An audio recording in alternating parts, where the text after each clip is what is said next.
Hey guys, so it is day 9 today, I think. We were reined in at Founders Lodge and we really battled to get out, but we are out now. Fantastic, wonderful. Robyn is with me today. Robyn, come stand here with me. Robyn is from Amakhala Game Reserve and that's where we're running today. So today we'll be linking, we've linked Founders and...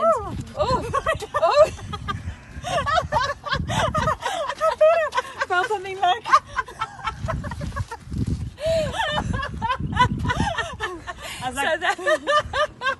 So that's what happens.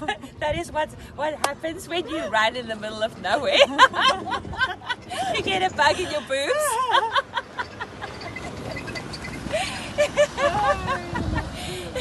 So guys, we're linking Shawari and Founders and Amakhala together today. Now that we finally can get our bums on the road, or shall we say our feet on the road and run, because the roads were really absolutely awful. Fantastic rain yesterday, but my goodness, the roads not good. Okay, so we actually left the trailer at Founders, and Giles from Woodbury? Yes. From Woodbury Lodge at Amakhala is actually fetching our trailer and towing it for us to Amakhala because he's obviously got a 4x4. So Robyn and I are going to run and we'll check in a little bit later. I couldn't find my other pair, like, because I had to have my holiday ones. I was in such a rush.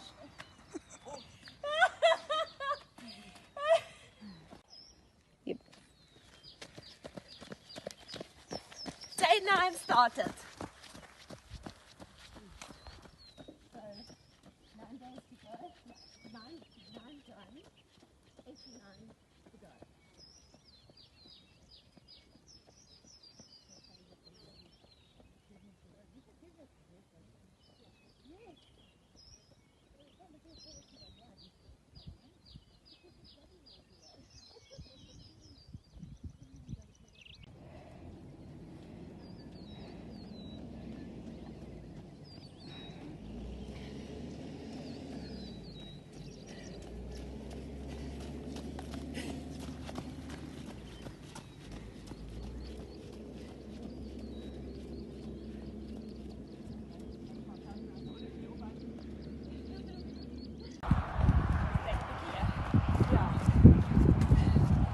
Take a picture.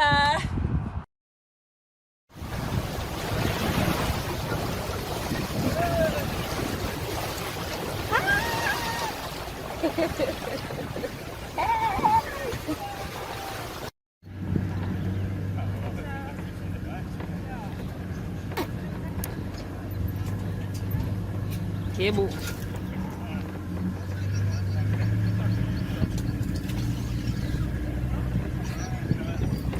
Deep within them, as such as the sun.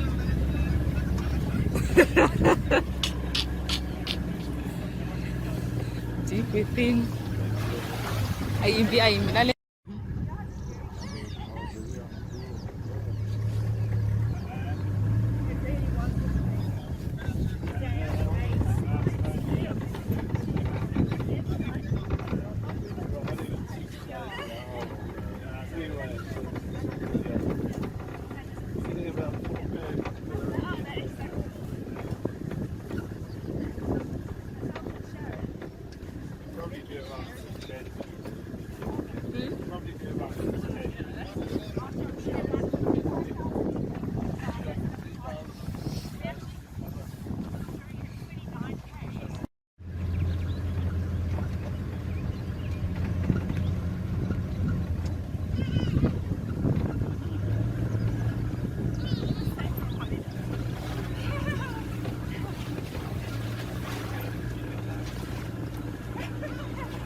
Joanna Meyer from Greater Kruger. Her name is Joanna Meyer. Did you find her like on YouTube? Yeah, she's on LinkedIn as well. She posts a lot of her things on there. That's a video that I might have sent you. Yeah, it's all young girl. She operates that thing. What, for running? No, flying. Flying, yeah. Oh, do you know her? I don't know her personally, but Laura just did a feature on, because every year she does, yes, She's on one of the videos as well. yes. Okay. Actually all on the One Man Love It Facebook page. How did Nikki and them enjoy the whole? They loved it. The expedition, they loved it. So I don't know if you know, it started with Wayne Bolton that did cycle from Namibia down to PE, handed the baton over to Sharon, and Sharon is now that was a good Donkin on World Runner Day, now that running up to Mozambique. All these crazy people, you know. Yes. And then there was Jenny Gold. I don't know if you know of her. She does Jenny Gold International, Yeah. Swarovski. Yes. Swarovski jewelry. Oh, yeah. So she's had I think 8 heart attacks, 13 strokes, 17 strokes, a double mastectomy, 2 hip replacements or both hip replacements. And she decided last year to climb Kilimanjaro. And so she did that, and now she's just finished base camp Mount Everest. Wow. Literally. You must hear her speak. I mean, it's amazing. So she's also part of this whole, Okay. crazy people, inspirational. Crazy. After me going to Cape Recife is crazy. We'll go shop. Yes. Oh, yeah. Or rather run on the entry. Absolutely. I don't know, I think that's a little bit shocked. You're swimming like with some magnetic shocks or something. You can't swim in there, you know. No, he just swims in the sea. He is wanting to, I think he was wanting to try and find something. I'm sure he said something to me. When they do, There are like, you know, things the that- bellboys swim, they put those magnetic shock things for them. Yeah. Admit like Mm. electrical. So this time of the year, it's Was something that hunting. last week? Pledge, you know. There's been 2 shark attacks, I think it's 2 in Pledge. So the one they did that. Really? And she was saying with her husband and child. Really? Was she quite deep? I don't know. That's terrible. Okay. So Giles, now that you finished your lunch, Then I can talk. I was making sure that I didn't have a mouthful. on a snap. So obviously, Amakhala is not just one person owned. Yeah. So can you just tell us a little bit about the history of Amakhala? Yes, sure. So before 1999, the land that now makes up Amakhala was farmed by four families, and we started talking about the concept. The tourism industry, the wildlife safari industry, it was fairly new here in this area. We had, obviously Addo had been there a long time.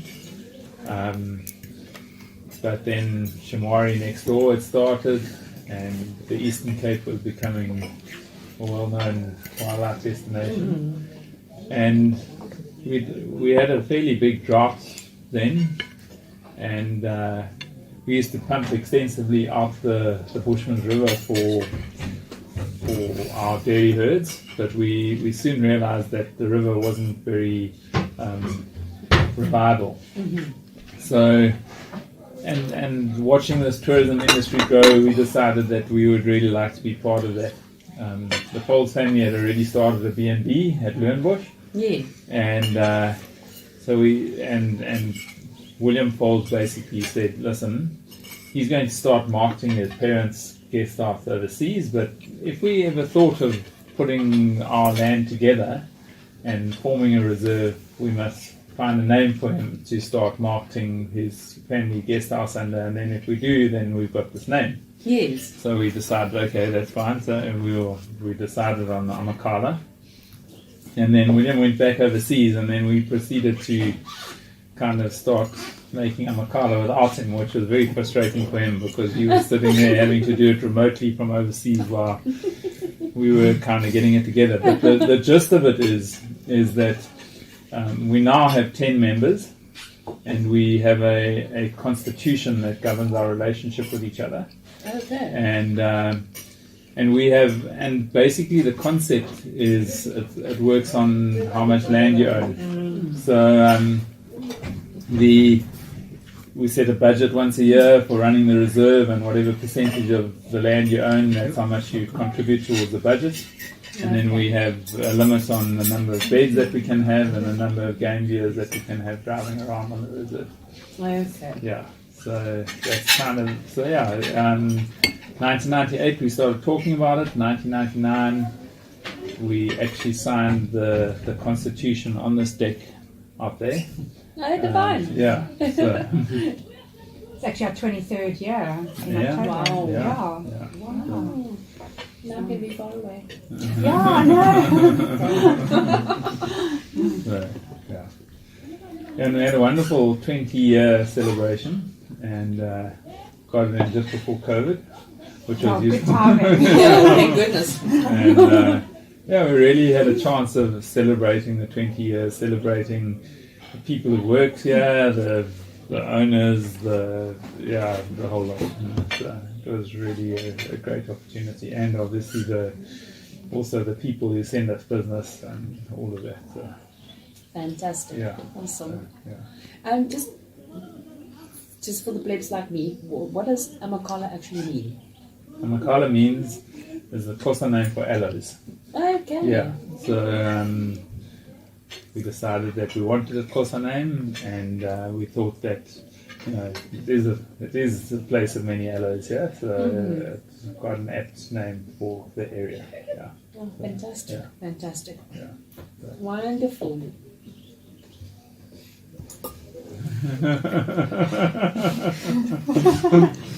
Now you've got this food in your mouth. Now you can't answer the question. So she's in charge of the editor. Indeed. That's why you need to go back and do that for. My mud wallow. There you go. That's a new place on the map. She says she owns part of Amakhala now. Yeah. I bought my plot. We'll call it share and slip. I quite like that. Yes. So, Rox, tell us about your marketing and the different lodges here at Amakhala, and just fire away. So there's 10 lodges on the reserve. What's really great is there really is something for everyone. So there's 3, 4, and 5 star. So I mean, the fact that there is so much for everyone, you can just fit somebody into each market. They're really affordable. So in the 3-star range, we've got 2 lodges.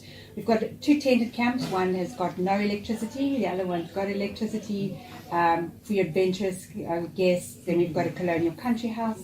In the 4-star range, we've got like the lodge we're at now, Woodbury Lodge, which is more like your affordable 4-star lodge with beautiful views. Then we get Schlorty, which is your family lodge. So it's not only for families, but they've got a children's program included in the rate.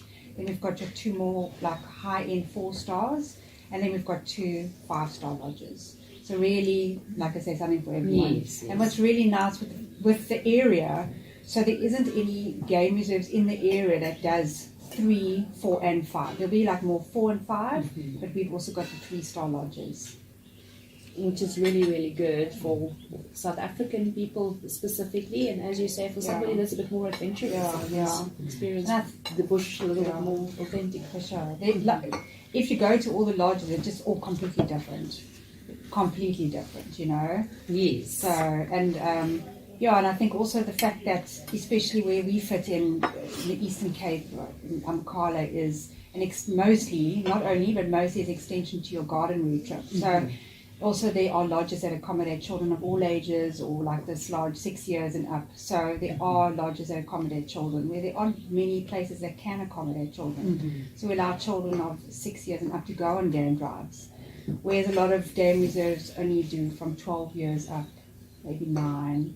So, and especially with the fact that the Eastern Cape is malaria free, it's becoming more and more that families and children are coming to the Eastern Cape because of the malaria free option. Absolutely. Which I think is quite important, because you don't want little ones around malaria areas. And also I think with where Amakhala is situated on the end too, it's very accessible for people. Yeah, and also we're one of the closest game reserves to Port Elizabeth, so we're about 45 minutes to an hour. So especially if you are doing a garden route trip, and let's say your last stop is Plettenberg Bay, you've only got about a 3-hour drive to get here, and then when you've finished, you can just drive back to P and fly out. So it is really accessible. Yes. Yeah. Quick in, quick out. quick in, stay, and quick out. Absolutely. Definitely on the stay bit. Yeah. Now, Emma, you ran with us this morning. Well done. Awesome, well done in breaking that record. That was really cool. Now, you're born into this conservation family. So when you're grade 11 now? Yes. Okay. So what do you want to do after matric? I want to become a helicopter pilot. That is so cool. That is so cool. And was Yana your inspiration? Not really.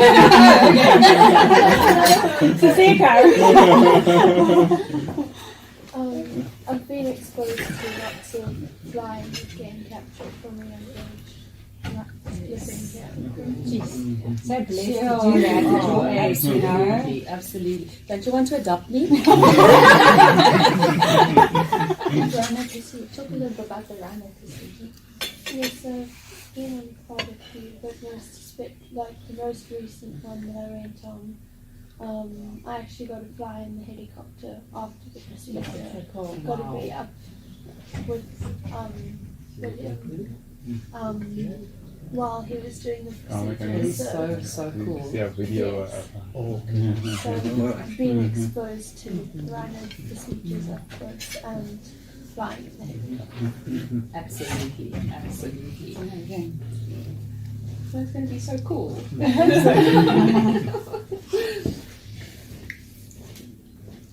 Dwayne, would you like to join us?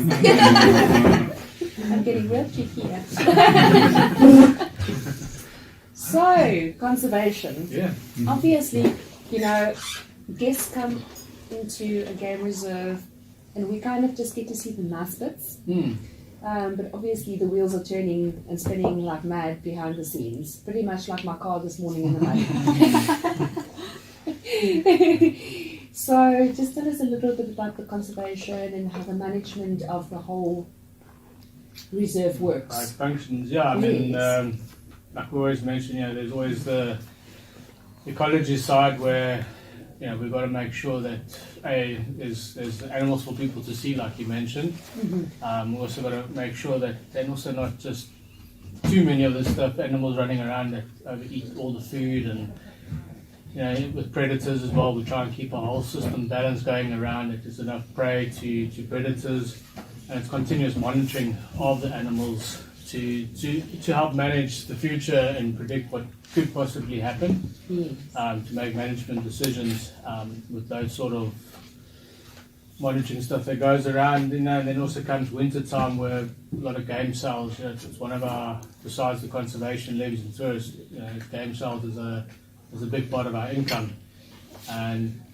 getting the right balance on what to sell in terms of animal species and sex ratios, and that it's not just a thumbs up. It's years of data that's been going in and keeping it up to date and following that sort of stuff. And then on the maintenance side, with Chris and that's involved, people don't get to see that, where it's everyday work, it's checking fences, roads. It's any day can wake up like this morning, 6 o'clock, a earland is out on the road. So, those sort of things can happen, cutting fences now from a day from just checking fences to cutting 3-4 sections in the fence. Now it's a whole fence repair sort of going on, and then, security is another big part of conservation these days. 20 years ago, it wasn't a big thing.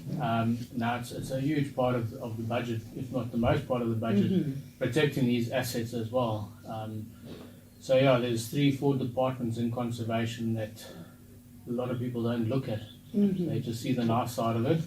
But to manage a game reserve like this takes a lot of money and man hours as well to maintain a system level, So a lot goes behind scenes. But there's a lot of days where we can also just kick back and enjoy the beauty.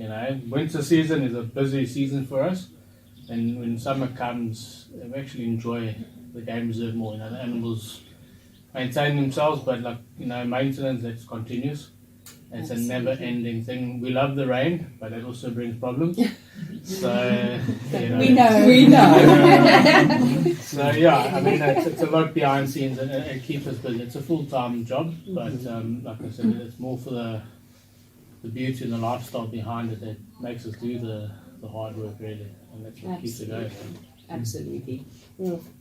And just on that, and Giles, you'd probably agree, a lot of people, especially South African guests, they will say to me, why are game reserves so expensive? And I always tell them, but just a game fence. You mentioned how you need to fix fences. Those are very expensive things. Yeah. So it's not just the game, and you fence your piece of property in, chuck some animals on, and now we have a game farm. Yeah, it's the maintaining of it. They do depreciate, they do rot. You got to keep it. There's standards you got to keep with the government. So we get our every 3 years they get inspected, and they got to be to standards. It costs money. Yes. So without tourists, there is none of the others. So it works well hand in hand. True story. Absolutely. And I was actually chatting to Will a while back about the protection element of things and how expensive that is.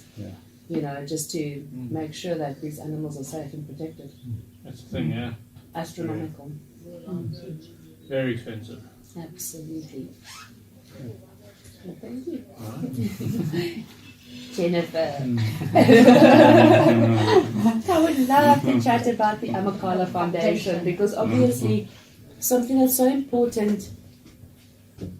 Yes, you want the tourism and the conservation, but your communities, So can you just tell us a little bit about that? So often if I have visiting students or something, I often get them to think about the whole situation like a three-legged pot.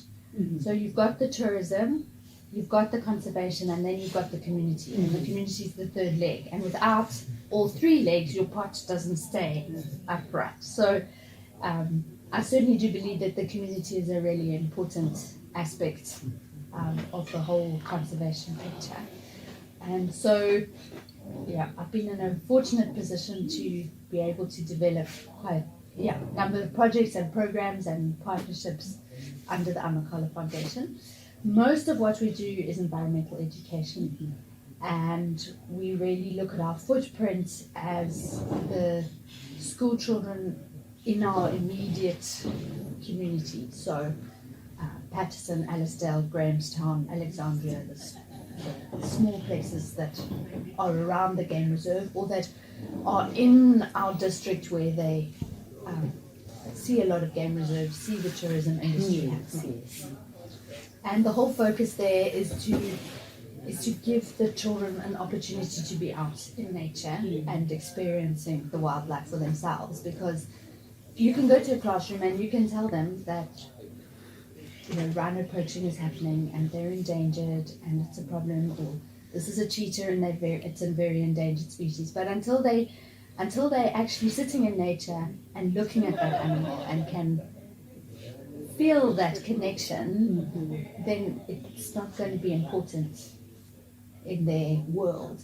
So that is our biggest focus, is to get children onto the game reserve to have the experience of, wow, that is an amazing wild animal, and it has value, and it needs to be protected and looked after. Awesome. So that's most of what we do. We also do. We have a series of literacy programs and environment education bursaries. Those are more focused within the Amakhala community itself. But those are the two sort of main branches: environmental education and then literacy. Oh, fantastic. This all sounds lovely, you know. I actually mentioned at my launch, you guys were, no, you were not at my launch, you were at my launch. That wasn't me. It was your double. I'm getting confused now with the start and with the Yeah, launch. you was at the start. You was at the start. You were at the launch. Yes. I would have been at the start. You know that. Absolutely. I would have been running with you actually. She would have. Yes, she would have. Yeah. If you were not gallivanting overseas. But that the community element is so incredibly important. You know that our communities understand that there are jobs involved with protecting animals. There's jobs involved with tourism. So that is such an amazing thing that you guys are doing. So thank you for that. That's awesome. And then we touched when we were still outside waiting for this awesome lunch, the coaching for conservation. How does that work? So we have a partnership with Coaching for Conservation. It's a program aimed at 10 and 11-year-olds. So it started in Botswana, and then it moved into South Africa, and the Eastern Cape was the first province that it operated in, and it now operates in Mpumalanga and Limpopo as well. But it's a fairly unique program in that it uses soccer as the teaching medium.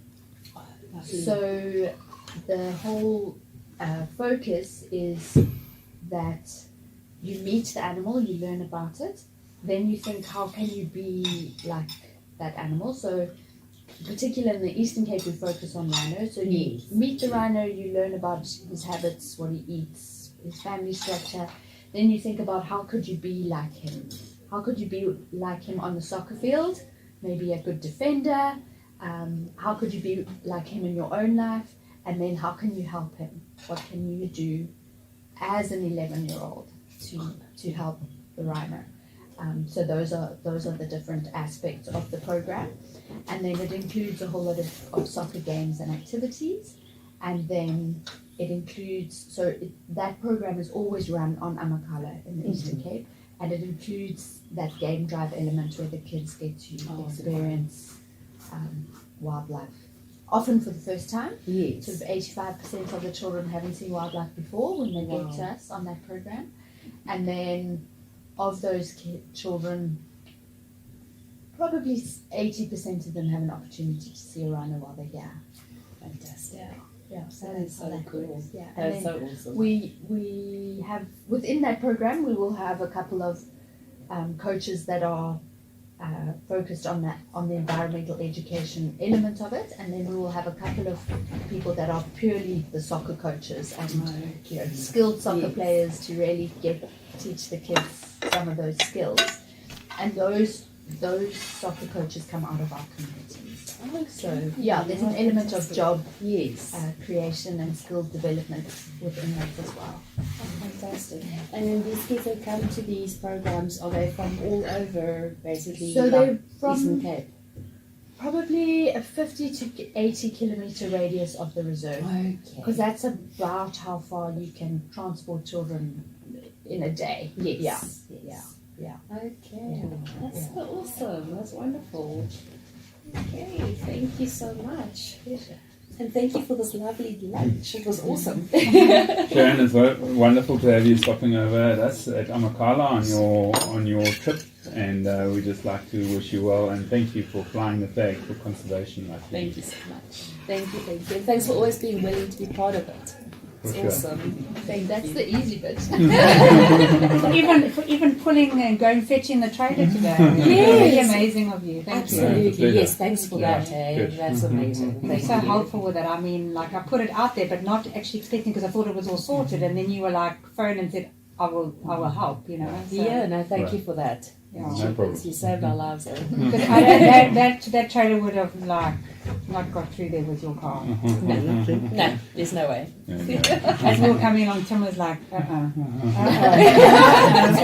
then he saw this big hole, and then it was like with my face, like, I'm not going. It was so funny him trying to turn around on that road. I was like, okay, you can go.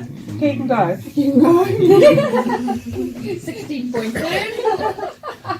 It was like, Well, I came from Founders Lodge side and I did about a 55,000 point turn to get around. I also got to the paddle and I thought, no. yeah, that's a deep. It's just before Founders. Okay. So you really turned it off? Yeah. But it was on the Sudbury Road is Road. quite far. Once you Okay. It's a kilometre. It's almost a because I was like, cool. I put my straw, my watch on. I'm gonna run, and then I got there like it was like less than a kilometre. I was like, okay.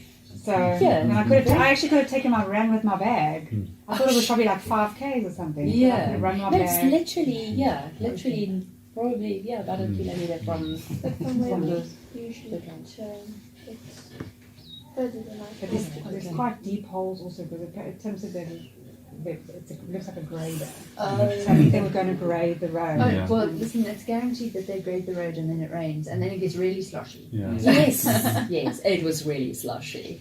It was at one point driving towards the paddle. I also my car just went slide and I was in the ditch and I thought, okay, up front there I can see there's a bit where I can get out. So I just carried on driving in the ditch and then I got out. The road to Safari Lodge also there's a big puddle there. Yes. I saw it. I was like, On the Patterson Road. yeah. As you turn off the M2, Oh, yes. it's right Yeah, there, yeah, and it yeah, actually yeah. got That's a bit of a flame that comes through. But also they're fixing the road. Robyn, how are you? We're getting dessert. Yeah. Wow! That is such a treat. Wow. That's what you can put down. Did you think I was?